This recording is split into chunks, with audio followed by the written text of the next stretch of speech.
Hello everybody and welcome. This is webinar 17 of the Costing and Pricing Learning Program, and my name is David Gilchrist.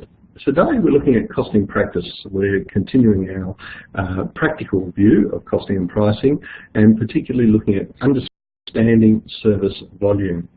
It's fair to say, I think, that this webinar is probably most suitable for people operating in small, medium organisations. Larger organisations probably won't get as much use out of this. However, I think the webinar is useful in terms of understanding principles of service volume and how to use service volume from a strategic perspective.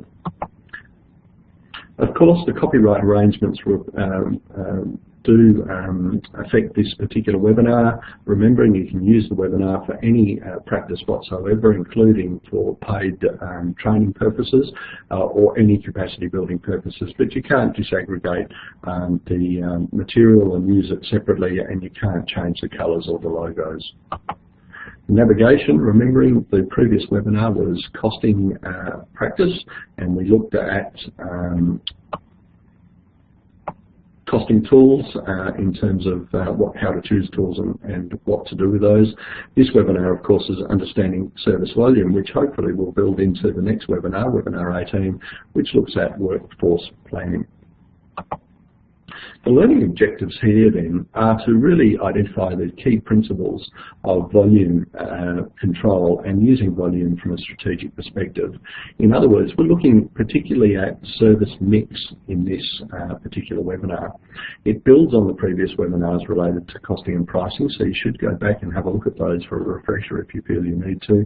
However, this webinar specifically looks at questions like how much of each service should we provide, what is the financial impact on our mission, and what is the best service mix for our organisation.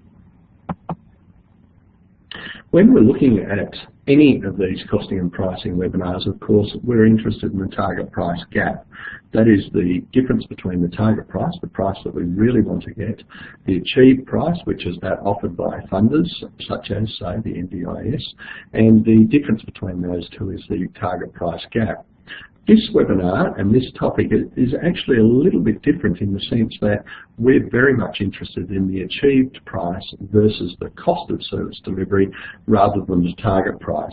We're actually wanting to use our actual income per unit of measurement, so that is per iteration of services, to be able to determine what number of services we should provide of what service types. Indeed, the service mix is a combination of services as represented by the number of each service type, the target price gap for each individual service type, and the cumulative impact of each service's target price gap multiplied by the number of each service provided. So in other words, when we talk about service mix, we're actually stepping up from costing an individual iteration of a service or a product and looking at the, if you like, the cumulative effect on all of the products that you provide and the numbers of those products. It's a way of perhaps looking at how many of what type of product you should provide to get the best financial outcome, and stepping back from that, thinking about that in the context of mission. And of course, it is up to individual organisations to make these decisions, to work out what they should be doing, but remembering that it's a balanced process. You need to be sustainable, and therefore your organisation needs to be as profitable as it can be in the context of the objects of the mission of your organisation. And there tends to be, not always, but there tends to be a play-off between the two. Let's explore this a little bit further. We base our assessment on a fully costed product profit. So I've got an example that I'll show you shortly. However, when we are looking at the service mix, we're interested in the true cost of service delivery, or the comprehensive cost of service delivery for each product that we provide. And I'll use that term product from now on to identify that it's one individual unit of measurement, to use the NDIS term. And we're interested in the profit rather, that particular individual product provides. We assess service mix via the profit or contribution margin, which is another way of looking at it, provided by each unit of measurement. So we're going to assess our service mix and our profitability by looking at the number of services provided for each type of product and what kind of profit that product might deliver. As I mentioned before, we are interested in the achieved price, so the target price is not so relevant to this particular discussion, but equally we're interested in likely productivity. That is, what we think we can provide as opposed to what our capacity is. And there could be a big difference between the capacity of an organisation and the level of output that it's expected to provide. Remember, this is a sort of a budgeting process, a little bit like costing and pricing itself. You're trying to forecast how many services you can provide over a period in order to understand the financial impact of that provision. The other thing that we can do with service mix that's really important is that if we build a model, and most organisations use MS Excel to support them in these kind of modelling arrangements, we can start to scenario build by looking at added productivity capacity in certain areas so that we can produce more of a particular service. However, we must fully cost the process in order to examine the profit for each mix. And hopefully when I demonstrate this in the example, that'll look a little bit more clearer to you if you're not used to thinking about things in terms of the service mix and volume of an organisation. But simply what we're saying here is that when you understand the service mix that you have at the moment, you can start to play with variables, that is, how many of each type of service you provide, to try and understand, for instance, what is your most favourable financial mix, what might be your most favourable mission-centred mix, and we'll look at that in terms of an example. However, we need to remember a few things about service mix first. Firstly, there's no right answer in the sense that each organisation needs to work out its priorities regarding service mix. What I had said in the example, as you will see, is that there tends to be a gap or a tug of war between pure mission-based operations and, if you like, the profitability of the organisation. Now, this is not always clear, and it's not always as simple as that, because a lot of services that you provide may be profitable, but they may also be germane to your mission. However, some of the organisations that are represented and listening to this webinar would be also having a number of services that they might provide that usually are profitable, but they might provide those services to people who are unable to pay or to people who are unfunded for the service, because that's part of your mission as an organisation. And we need to get a sense of what the mission centricity, the mission focus should be, as opposed to what the financial focus should be. Again, only your organisation can answer that. There is no right answer. In that context, though, service mix needs to be examined in the context of your organisation's capacity and its likely productivity, likely demand for each product, so there's no point in deploying staff to produce a particular product for which there's no demand, just because that product potentially has a better profit, and the extent to which the expected return can be achieved. So there's two really important elements to that. The first one, as I mentioned before, is whether or not the number of products that you want to put in the field, that you want to deploy, are going to be consumed or demanded by your clients. And the second is the extent to which your actual expected return can be achieved. This goes back to costing and pricing principles and that continuous revisiting or reasonableness check over your assumptions in your costing and pricing process. I'd revisit the costing and pricing webinars in this regard just to make sure that you're on the same page in the context of the service mix and how you might understand it. I guess the final point is always an important point, and one that's raised in a lot of webinars in this series, and that is that we should always undertake reasonableness checks before making decisions. Always reasonableness checks, perhaps even always scenario building as well. Let's have a look at this example. This is XYZ Inc., admittedly, a not very entertaining or thought through name for the organisation, but I think the example is probably the best example. This is the base data for XYZ Inc. It's a human services organisation, and as you can see, it provides a number of services or products. The services are provided in metro and country in some instances, or they're just general services in other instances. On this panel, we've got the unit of measurement type, so whether we measure each service delivery by a week, by an hour, whatever it happens to be. We've also got the target price, the achieved price. So our target price, of course, is the result of our costing and pricing process, whereas our achieved price is what we're actually funded. Our comprehensive cost of service delivery is identified there, and the profit for that service type, that is the delivery of each unit of measurement for that particular service type, is provided in that last right-hand column. Just to run through that, if you look at accommodation support metro, which is the service type at the very top of the matrix, we account for that, or have as a unit of measurement, 1 week. Our target price for that was $2,708. That's the target price we calculated from our costing and pricing process. Our achieved price, that is the price that was provided by our funder, is $2,200, while our comprehensive cost is $1,950.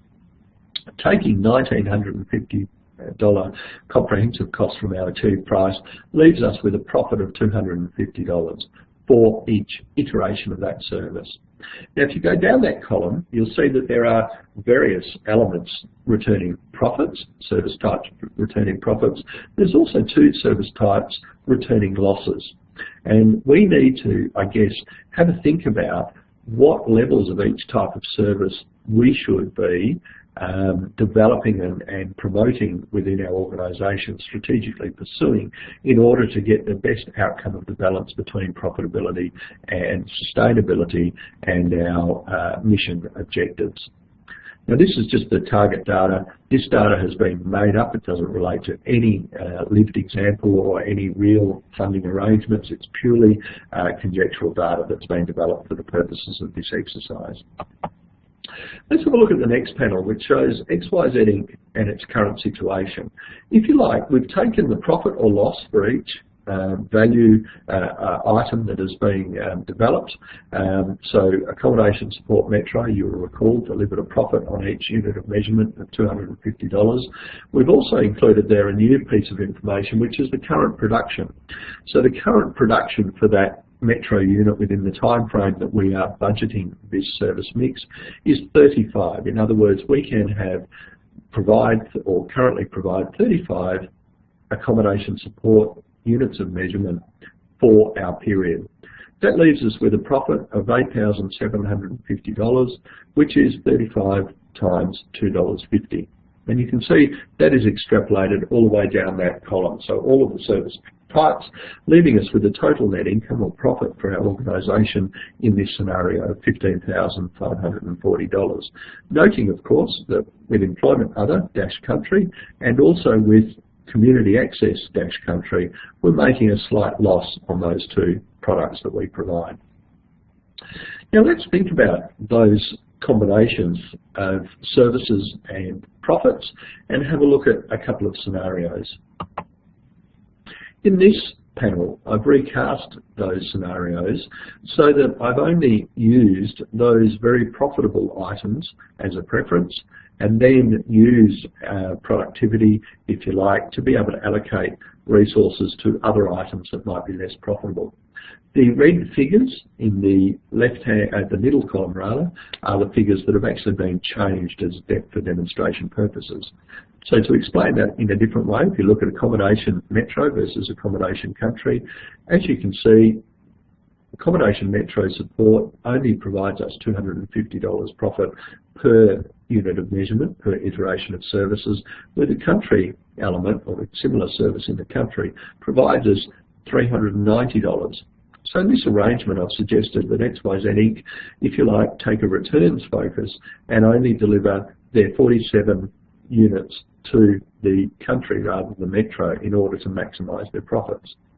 I've undertaken a similar suggestion with regard to employment, where all 72 units of employment are distributed to the metro area or sought in the metro area rather than the country.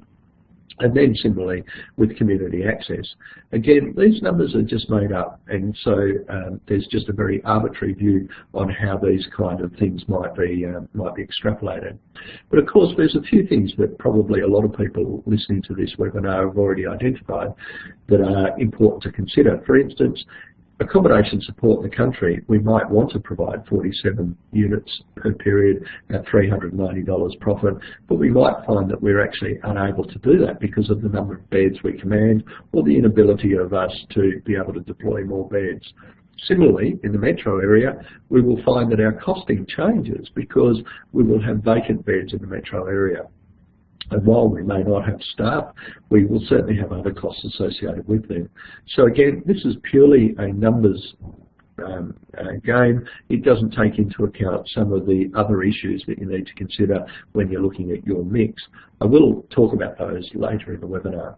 However, this is the returns focus. Let's have a look now at what I might term mission balance. That is that we start to look at what we're doing from a mission perspective rather than necessarily just a financial return perspective.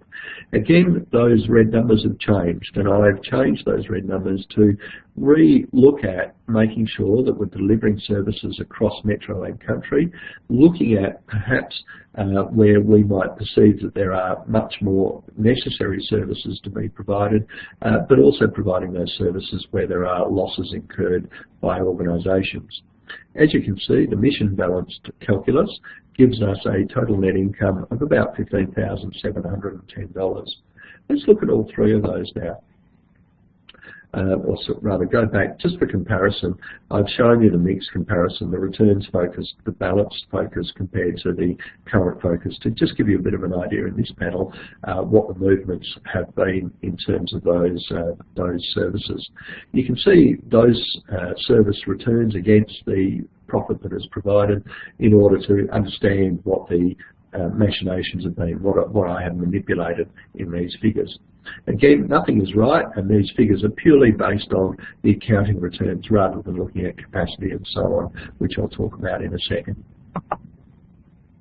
Okay, so in comparison, the net result for each scenario is our current arrangement returns about $15,540 to our organisation. Our returns focus returned about $20,780, while our mission balanced view returned about $15,710. Now, you can of course go back to all of those screens and you can reshuffle the numbers continuously to try and work out what the most financial favourable return might be, and also to perhaps give yourself some thoughts around what your mission might look like. And of course, I've just been very arbitrary in terms of determining what is mission focused and what isn't. Some of the other decisions you might take in relation to this material, though, is that you might take strategic decisions, for instance, to build more resource in the country, or you might discontinue some services because they don't meet your mission or your financial objectives as an organisation. And of course that makes a big difference to your financial sustainability into the future.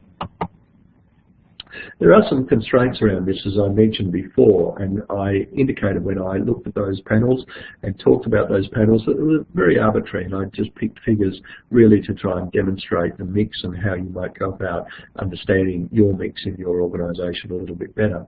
But of course there are some constraints to the value of this process, not least of which is that there are demand constraints. It's all very well saying that I want to present or give the opportunity for 42 people to receive accommodation services in the country because it's more financially rewarding for my organisation, but whether the demand exists for those services is something to be considered. There might also be funder constraints, where funders don't allow you to expand services of a particular type, or where you have constraints such that even though some of your services might not return financial returns or even be mission focused, your funder has an expectation that you provide a holistic service, so a service that includes not just financially or, if you like, mission-centric profitable organisations, but opportunities, but also those services that might help to ensure you have a rounded service offering. Of course, you're going to have staffing constraints. You'll have those constraints in the context of staffing numbers and whether you've got enough people to be able to serve the requirements of your organisation, but also whether those people are adequately trained, whether they're able to provide the services where and when they're required. So whether you can deploy staff that might be in the city, for instance, in the country. And if you do deploy those staff in the country, there'll be other costs associated with that that need to be taken into consideration in terms of determining the calculus of your service mix. There might also be materials constraints, and I alluded to this before in terms of materials and infrastructure, where, for instance, you might have motor vehicles that are unable to be used in the country, or you might have to increase your motor vehicle costs if you provide remote services because you need a four-wheel drive rather than a hatchback. Equally, you may not, as I mentioned before, have sufficient beds, notwithstanding you might want to provide services in a location where there might be demand and profitability. The capital constraints might make it difficult for you to provide that. Therefore, all of this depends upon the relevant range in the same way that all costing and pricing depends on the relevant range. And you'll recall from the relevant range that it actually relates to that area where your ideas, the subjective decisions that you make remain relevant. And so webinar 4 is where you should go to have a think about relevant range a little bit more. However, one of the other limitations of mix variance review is that, of course, when you change your mix and you change where you might provide services or where you change how many of the particular service you might provide, you can have both economies of scale and diseconomies of scale that might change the basic calculations, basic profitability. And you need to think through that too in order to ensure that you're making the right strategic decisions for your organisation. That concludes our look at service mix. You need to go back and have a look at that topic in the context of costing and pricing generally, but also costing and specific services, and think too about the reasonableness test required. So these mix calculations are really important for you to be able to develop a cogent strategy around how you might do things in the future, but equally they are important in terms of the kind of change that might occur in your organisation and how that change might cost you. I guess the final point is to reiterate, of course, that there's no right answer in terms of mix, and each organisation has to determine for itself the extent to which it is comfortable or uncomfortable with its relative profitability as compared to its object and mission focus as an organisation. Thank you very much, and I look forward to talking to you again in the Costing and Pricing Learning Program.